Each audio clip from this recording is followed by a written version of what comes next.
Assalamualaikum warahmatullahi wabarakatuh. Perkenalkan, nama saya Daiva Natasaskia dengan NIM 23100560113. Saya dari kelas MHU 2C dan di sini saya akan mengerjakan tugas akhir semester mata kuliah Pendidikan Pancasila dan Kewarganegaraan atau yang disebut dengan PPKN.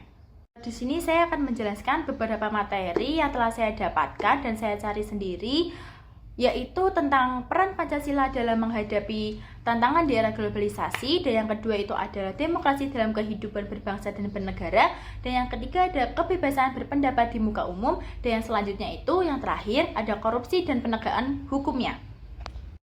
Baik, di sini saya akan menjelaskan materi yang pertama, yaitu peran Pancasila dalam menghadapi tantangan di era globalisasi ini. Pancasila itu kan sebagai dasar negara Indonesia yang memiliki peran yang sangat penting bagi masa depan Indonesia ke depannya, terutama di era globalisasi saat ini. Dan ada beberapa cara untuk mengatasi atau menghadapi tantangan di era globalisasi ini. Yang pertama itu bisa menjaga identitas dan budaya bangsa Pancasila. Jadi di sini Pancasila itu kan berfungsi sebagai dasar identitas nasional yang cukup bisa dibilang kokoh. Jadi pada era globalisasi ini nilai-nilai budaya asing itu kadang sering masuk dan mempengaruhi masyarakat. Jadi di sini kita harus menjaga kebudayaan kita di Indonesia agar budaya asing itu tidak masuk di kebudayaan masyarakat kita. Dan yang kedua itu ada menguatkan kesatuan dan persatuan. Ini itu sama persis dengan nilai Pancasila yang ketiga, yaitu yang berbunyi Persatuan Indonesia.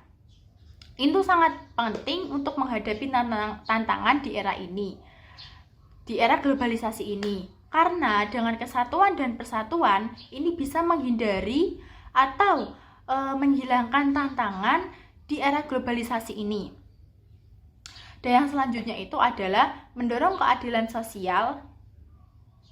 Dan di sini itu sama aja dengan Pancasila yang kelima, yaitu yang berbunyi keadilan sosial bagi seluruh rakyat Indonesia.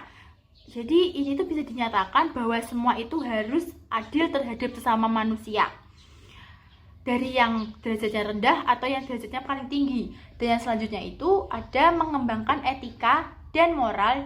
Dengan mengembangkan sifat-sifat ini itu membuat para masyarakat tuh sadar atas perilaku yang ia lakukan selama bertinggal di Indonesia. Jadi kita tuh bisa sadar diri dengan perilaku yang telah kita alami dengan baik ataupun buruk. Dan yang selanjutnya itu ada mendorong toleransi dengan tidak membeda-bedakan antar agama, suku, ras atau yang lainnya. Ini bisa menghindari tantangan dari era globalisasi ini. Jadi yang materi selanjutnya itu tentang demokrasi dalam kehidupan berbangsa dan bernegara. Jadi demokrasi itu merupakan sistem pemerintahan yang sangat relevan dan penting bagi kehidupan berbangsa dan bernegara. Dalam konteks Indonesia, demokrasi itu diatur dengan berdasarkan prinsip-prinsip Pancasila dan Undang-Undang Dasar 1945. Dengan demokrasi ini, kedaulatan dan kekuasaan tertinggi itu seharusnya berada di tangan rakyat, karena rakyat itu memiliki hak untuk bersuara atas apa yang telah dilakukan atau yang telah disahkan oleh para atasan atau politik. Dan ada beberapa aspek penting demokrasi dalam kehidupan berbangsa. Yang pertama itu adalah kedaulatan rakyat. Di sini bisa diartikan bahwa rakyat itu juga memiliki hak untuk memilih pemimpin dan wakilnya dengan konsep yang sama dengan yang lainnya. Dan yang kedua itu adalah pelindungan hak asasi manusia atau HAM. Di sini masyarakat itu juga memiliki hak asasi manusia atau HAM untuk berpendapat dan berorganisasi dalam membicarakan kehidupan politik dan sosial. Dan yang selanjutnya itu adalah membangun yang berkelanjutan. Ini tuh kayak bisa dipastikan bahwa kebijakan yang diambil oleh pemerintah itu sesuai dengan kebutuhan dan inspirasi masyarakat setempat. Jadi kan kadang kan mereka membangun sesuatu di suatu daerah. Jadi mereka tuh juga harus memikirkan masyarakat itu, mereka itu dirugikan atau tidak ataupun tidak dirugikan atau dirugikan. Gitu. Materi yang selanjutnya yaitu tentang kebebasan dalam berpendapat di muka umum. Jadi ini tuh merupakan salah satu hak fundamental dalam demokrasi yang diakui dan dijamin oleh konstitusi banyak negara. Di sini tuh semua orang itu, semua masyarakat berhak atas kebebasannya berkumpul atau bermusyawarah, membicarakan tentang permasalahan politik yang ada. Bahkan mereka tuh berhak dalam menyuarakan pendapatnya terhadap politik dan disampaikan kepada para penjabat-penjabat tinggi. Tidak hanya penjabat-penjabat tinggi yang berhak berbicara atau berpendapat, tetapi kita sebagai rakyat juga mengeluarkan suara dari permasalahan yang terjadi agar semua permasalahan itu berjalan dengan lancar. Jadi itu masalahnya beres tetapi berjalan dengan lancar dan tidak merugikan siapapun itu. Dan materi yang selanjutnya itu tentang korupsi dan penegakan hukum. Jadi korupsi itu kan adalah salah satu permasalahan yang sangat buruk yang dihadapi oleh Indonesia serta negara lainnya. Kejahatan korupsi ini tuh dapat merugikan perekonomian negara dan merebut hak masyarakat secara luas, karena korupsi itu mengambil uang milik negara untuk kepribadian sendiri. Untuk mengatasi korupsi itu, pemerintah Indonesia itu telah berupaya dengan menegakkan hukum pidana yang terkait dengan korupsi.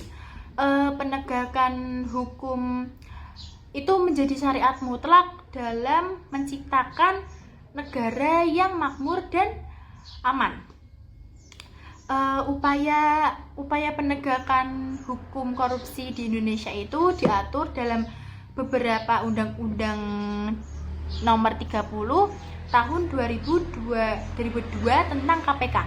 Berbagai lembaga seperti KPK, Kejaksaan, dan Kepolisian serta institusi peradilan itu berperan dalam proses penegakan hukum korupsi. Komisi Pemberantasan Korupsi atau yang disebut dengan KPK adalah lembaga negara yang memiliki wewenang khusus untuk melakukan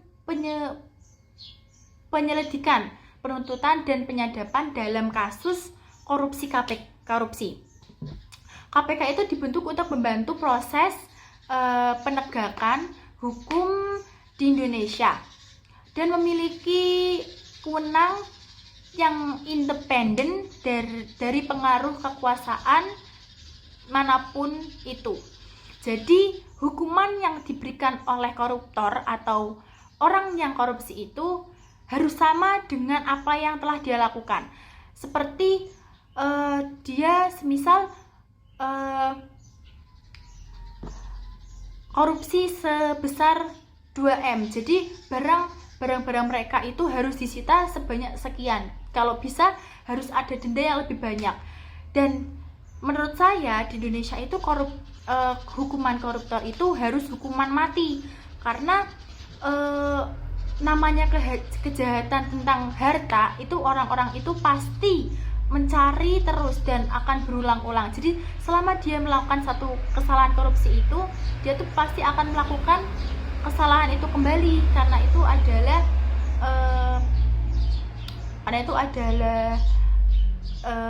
kelakuan yang. Jadi hukuman yang diberikan oleh koruptor atau korupsi itu harus sama dengan apa yang dia lakukan. Dan menurut saya hukuman untuk koruptor atau yang korupsi itu harus hukuman mati, karena korupsi itu kan tentang uang, dan uang itu sangat banyak dicari dan banyak diinginkan oleh para masyarakat.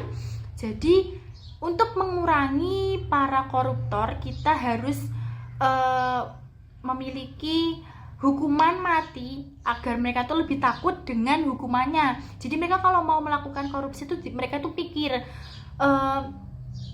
hukumannya itu sangat berat, yaitu hukuman mati. Jadi mereka tuh akan menghindar dari korupsi itu agar mereka tidak dihukum mati. Dan denda itu harus sama dengan apa yang dia ambil atau yang dia korupsi itu. Semisal 200 miliar, jadi hartanya itu harus 200 miliar dan harus ditambah dengan denda-denda lainnya. Baik, sekian dari materi yang telah saya jelaskan atau saya paparkan. Maaf jika banyak salah atau agak beda dengan pembahasan atau pendapat kalian. Terima kasih. Wassalamualaikum warahmatullahi wabarakatuh.